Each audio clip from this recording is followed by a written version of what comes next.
Hello everyone, Praise Kuda here, and welcome back to more of Tears of the Kingdom. Hopefully this isn't in the middle of an episode, and it's at the start of an episode. I don't know. One way or the other. Anyway, I'm coming to you on the title screen now because this is something I need to show you now, now that we're done with basically the beginning of the game, and the title screen is literally just the mural we saw at the very beginning of the game.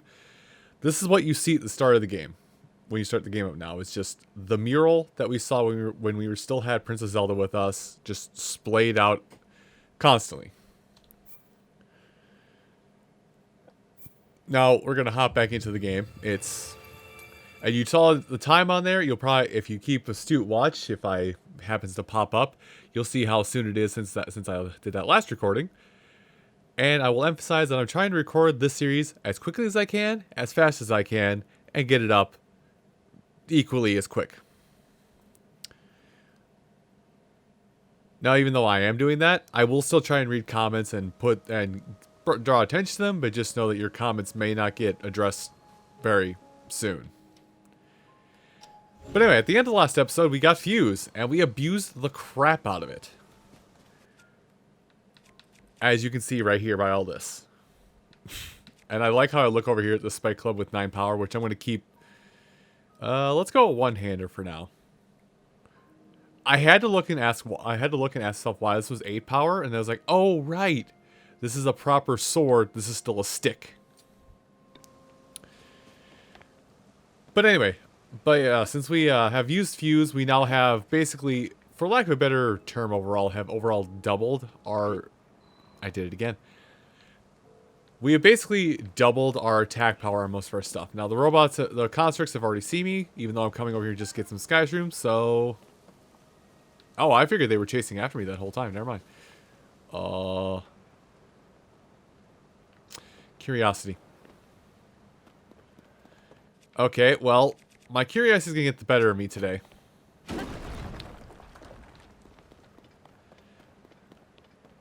I'll be honest, I actually don't think I've ever gone down here. This is the cool thing about this game. It's like, yeah, this is personally only my second playthrough of the game, and I've seen a handful of other playthroughs of the game at this point. Oh, I could have got underneath here to get above. Neat. Though I wouldn't have had access to Fuse, so. Anyway, don't go down that waterfall. It's a one-way trip to Scooter, that's Castlevania. I know! I'm dumb. Hey, you see that box of rocks over there? It has more intelligence than I do. Anyway. Let's go get our Soldier Reaper ready. Does it see me? See this? Up a little bit. Nope, it's moved on. There we go. So, something I don't think I mentioned. Oh, actually, there's a couple things I already have to mention. So, one thing I haven't mentioned is that while you're crouched and walking as we are, if you want to, you can press X while you're doing this sneaking thing and you get a little leap forward. It does not increase the sound you make, but it's kind of like equal. How do I put this?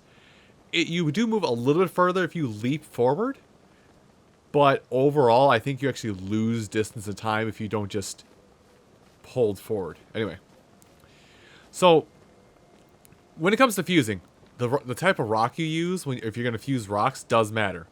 These ones look like hatchet heads. Obviously, we'll make more of the stone axe like we got here. Whereas it's more of a boulder shape, you'll get a boulder head.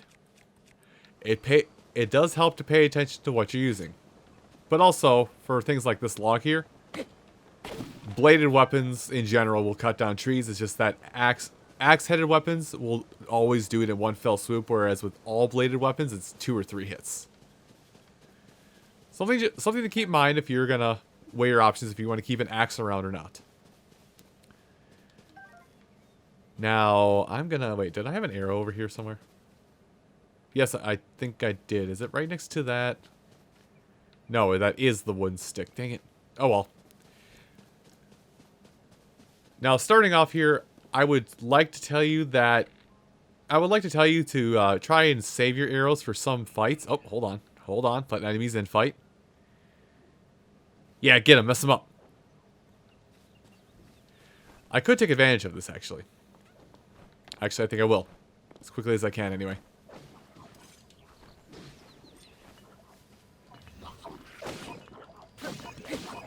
Okay, that's not how I thought it would go.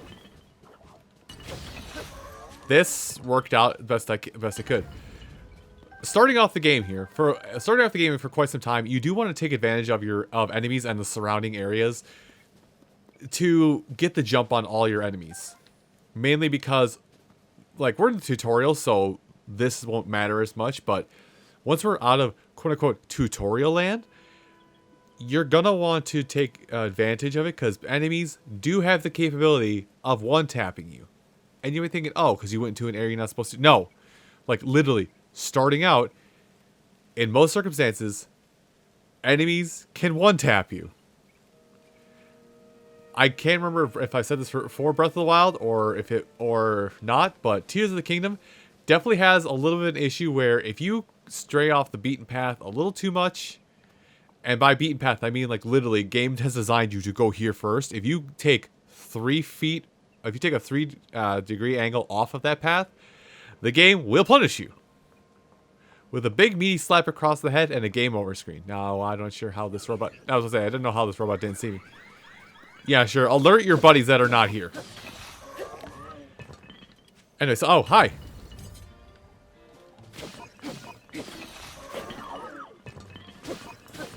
Actually, that's something that we haven't talked about. Oh, put that away.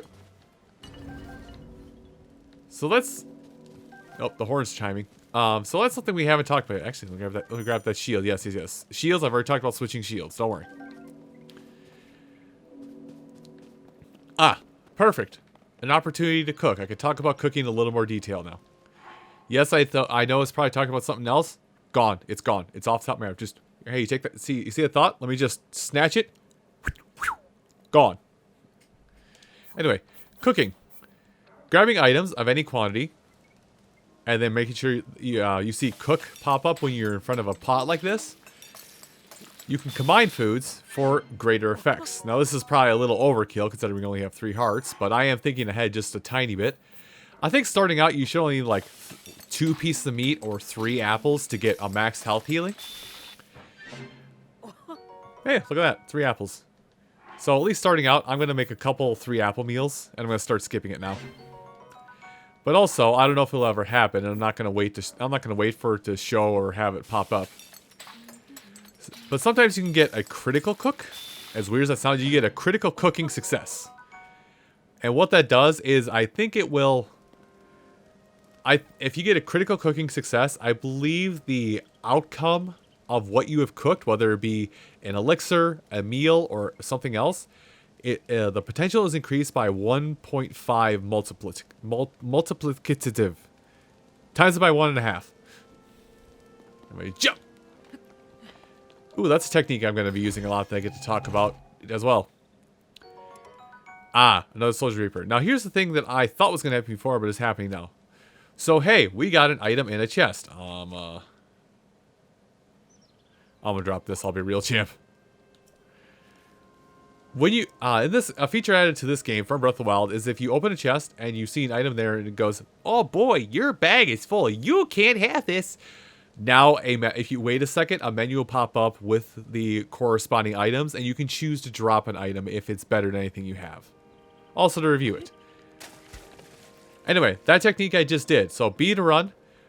I'm going to call this like crab clawing a little bit. I crab claw to do this. You can, if you're talented enough or dexterous enough with your thumb, you can do this.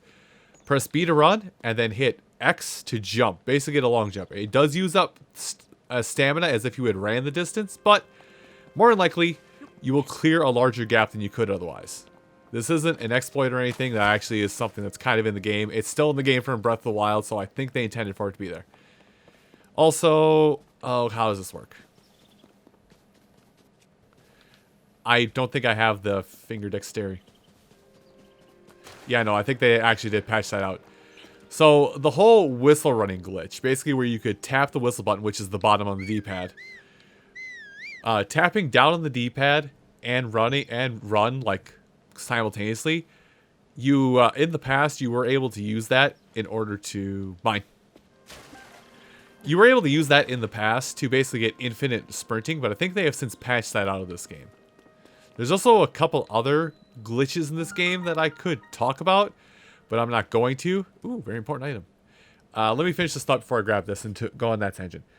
There are a couple glitches that were specifically in this game that I could talk that I will mention, but I won't tell you how to do it because they keep quickly patching them out. But basically, there are glitches that allow you to duplicate items and, in short, become the god of wealth.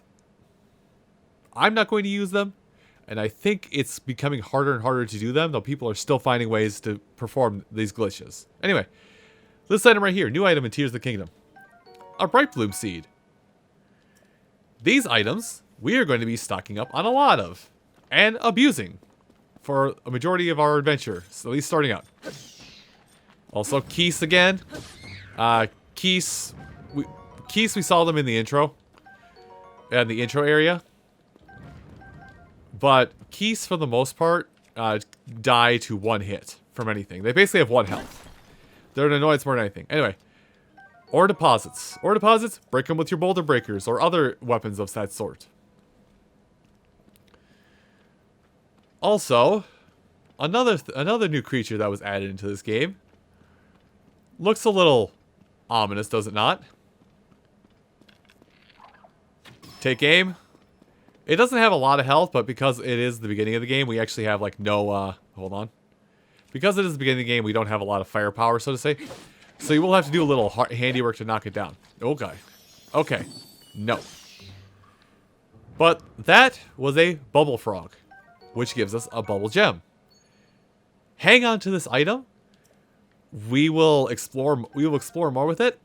I'm going to say now also giant Bright Bloom Seeds, also very useful. We'll talk more about these later. Wherever there's one key, there's multiple. Giant Bright... Oh, it's outside. I was like, what the heck is this mystical area? Giant Bright Bloom Seeds and Bright Bloom Seeds are going to be necessary for things we're going to do later. Not now, but later. Now, the Bubbl frogs, I will tell you that there are... Gosh, what is the number? I think there is 108 of these creatures total in the game. And there are ways to locate them. Though, where they're located is kind of obvious. And I'll kind of give you a helpful hand if you're going to find them.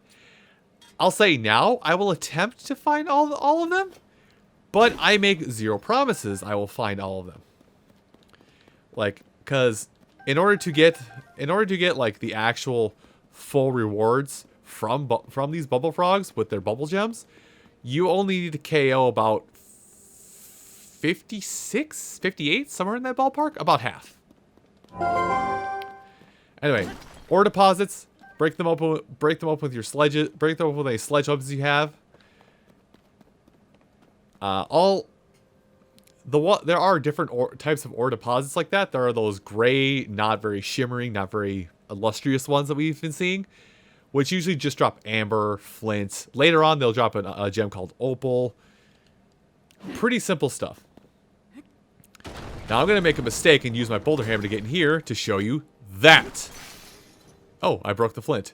If you see a gold ore, definitely, or gold ore deposit, definitely break that because it will give you rubies or topazes or sapphires and even more rarely, diamonds. Breath of the Wild, those gems were mostly used for amplifying your selling, or your rupee accumulation, I should say. They can be used for other things in this game. If I get an extra ruby or some of the other gems, I'll show you what they do. But you're gonna have to trust me for now to just hold on to at least 10 of each of these gem types for one side quest coming up later. Anyway, this treasure chest, I believe this is a very important item for us. Yes, it is the shirt. Basically, it completes the first armor set effectively, and the one that you saw in most of the trailers for this game. So now Link looks like the box art. Ah, yes. Now this is where we get to have fun with more advanced building techniques. But first things first, I broke my everything, right. Okay, well, let's use this axe. Boxes, barrels. If I haven't said it before, because I'm pretty sure I didn't, even though I haven't edited anything yet, so I don't know what I have talked about or not. Boxes and barrels out of that, like that, can be broken with boulder breakers, boulder sledges, whatever you want to call it, and also with anything that chops wood. Now, these robots will talk about this, but I'll kind of give you the rough and quick of this, because I think these robots, oddly enough, do not stop you if you know what you're doing. So let's go ahead and build ourselves a boat. I will tell you that all the materials the robots are surrounding right now, these 3 pieces of wood, and that what I will tell you is a fan, you cannot touch, you cannot interact with, you cannot do anything with. And also, there is no sail here. So, how does any of this work? Let's actually leave this on land for now, because I don't trust myself. So, fans. You know kind of how a fan works. So you have a box fan at home somewhere. I'm pretty sure you know how that works. How they work in this game is, this is the end that pulls in the air. This is the end that pushes out the air. Don't make the mistake like I have many, many times and put it the wrong way. Now, what you're going to need to do is, you can do this with one fan if you wish. In fact, you can even attach one fan on top of the other and do it. But I'm going to do it like this, and this is kind of advanced crafting. Kind of. This is nowhere near the advanced stuff some people have made online. But now that we have this, we have what are called Zonai powered devices. This is a Zonai powered device, as primitive as it looks. Let me get something that doesn't slash. So how do these Zonai powered devices work? Simply smack it, and it turns on. For as long as that battery lasts, which is indicated by the battery on your belt, which you can barely see right now, is how long the device will stay powered. If you go outside of the range of the item you've made, like I'll say, like almost draw distance, technical terms I know. If you go outside of the draw distance of the item you're powering, or if you can basically no longer see it, like if you go around the corner while it's still powered, it will automatically turn off. But also, a device will turn off automatically when your battery depletes. I think right now, the battery is depleting super slowly because this is a tutorial area and this is a very primitive device. But later on, like attaching 2 fans to something will make the battery drain much faster. And the battery works much like stamina does, except for your Zonai powered devices. As soon as it runs out, it has to fully recharge in order for you to use it again. There are ways you can recover the battery faster. These Zonai charges. Basically, Link will crush it like an apple in his hand to recover that section of battery power. Zonai charges can be emergency rations, so to say, for all of your Zonai needs. Or engineering needs. Do not rely entirely on it, though. Do not rely overly entirely on that, because at times you will have to use a little more ingenuity when doing things. That's something I will mention here, because we will have to do this later on, but I'm going to just talk. This is tutorial time. We've been getting a lot of flint from those ore deposits. Now, flint near any source of combustible anything, if you smack it, it will start a fire. It can also light your wooden weapons on fire, so if you do have anything wooden on fire, press B to put it away. If it's on fire otherwise, I don't think you can do much. Anyway, I'm stealing that stamella mushroom. That is an important little bit of tutorial that will help for basically advancing through days and doing other certain quests as time goes along.